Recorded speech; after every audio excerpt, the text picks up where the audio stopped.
ชีวิตรอថ្ងៃនេះមិនដែលគិតចង់ប្រកួតប្រជែងជាមួយអ្នកណាទេប្រជែងតែជាមួយជីវិតខ្លួនឯងហ្នឹងចង់ឈួតលីលើ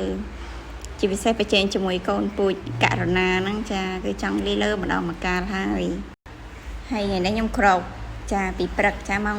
4យប់ណាបងប្អូនអ្នកគ្នា4ព្រឹកខ្ញុំងើបខជើងជ្រូកដើម្បីកូនខ្លាចកូនភ្ញាក់មកអត់អីញ៉ាំ